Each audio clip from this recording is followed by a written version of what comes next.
ലോകത്തിൽ ഹൈപ്പർലൂപ്പ് പുതിയ ഒരു വഴിത്തിരിവ് സഞ്ചാര മേഖലയ്ക്ക് കൊണ്ടുവന്നു കഴിഞ്ഞു. ഹൈപ്പർലൂപ്പിനുള്ള പ്രത്യേകത, ഒരു അടഞ്ഞിരിക്കുന്ന ഒരു വാക്യൂം ട്യൂബിൽ ഒരു പേടകം വളരെ വേഗത്തിൽ പോകുന്ന ഒരു യാത്രയാണ് ഹൈപ്പർലൂപ്പിൻ്റെ അകത്ത് നമ്മൾ കാണുന്നത്. ഇപ്പോൾ ഫിൻലാൻഡിൽ വളരെ വ്യത്യസ്തമായിട്ടുള്ള, അതിന് തത്തുല്യമായിട്ടുള്ള ഒരു ട്രാൻസ്പോർട്ടേഷൻ ടെക്നിക്ക് അവർ ഇംപ്ലിമെൻ്റ് ചെയ്തിരിക്കുകയാണ്.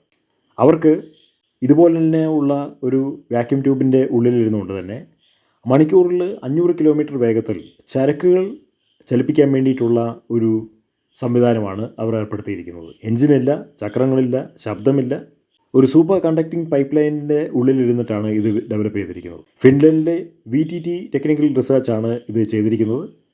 ഈ പൈപ്പ് ലൈനിൻ്റെ ഉള്ളിൽ ഹൈ ടെമ്പറേച്ചർ സൂപ്പർ കണ്ടക്ടേഴ്സ് ഉപയോഗിച്ചിട്ടാണ് ഇത് ചെയ്തിരിക്കുന്നത്. അതുകൊണ്ട് ഇത് വായുവിൽ ഇങ്ങനെ പൊങ്ങി നിന്നിട്ടാണ് ഈ ചരക്കുകൾ പോകുന്നത്, നമ്മുടെ മാഗ്നറ്റിക് ലെവിറ്റേഷൻ ട്രെയിനുകൾ പോലെ. അപ്പോൾ സ്വതന്ത്രമായിട്ട് ഈ ഒരു ട്രാക്കിൽ ഈ ചരക്കുകൾക്ക് പോകാനായിട്ട് പറ്റും. ശബ്ദമില്ല, എൻജിൻ്റെ ഒരു പ്രശ്നങ്ങളും വരുന്നില്ല. ഫിസിക്സിൻ്റെ സസ്റ്റൈനബിൾ മോഷൻ സാങ്കേതികവിദ്യ ഉപയോഗിച്ചിട്ടാണ് ഇത് പ്രവർത്തിക്കുന്നത്. 80% ഊർജം ഇത് ലാഭിക്കുന്നുണ്ട്.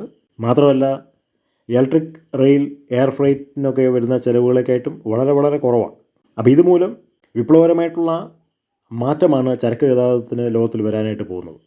ഇതിപ്പോൾ ഫാർമസ്യൂട്ടിക്കൽസിനും ഇലക്ട്രോണിക്സിനും മാത്രമേ ഉപയോഗിക്കുന്നുള്ളൂ. അപ്പോൾ ഇത് നല്ലൊരു ആശയമാണ്. കാരണം നമുക്ക് ഇതുപോലെ തന്നെ ഒരു ട്യൂബിൻ്റെ അകത്ത് ഗ്രാമങ്ങൾ, പട്ടണങ്ങൾ, നഗരങ്ങൾ ഒക്കെ ബന്ധിപ്പിക്കാൻ പറ്റുമെങ്കിൽ സുരക്ഷിതമായി ചരക്കുകൾ ഹൈപ്പർലൂപ്പ് സമമായിട്ടുള്ള ഈ ഒരു യാത്രാ സംവിധാനത്തിലൂടെ ലക്ഷ്യത്തിലെത്തിക്കുക എന്ന് പറയുന്നത് പ്രശംസനീയമാണ്. ലോകം എവിടെ എത്തി എന്നുള്ളതാണ് നമുക്കിതിലൂടെ മനസ്സിലാവുന്നത്.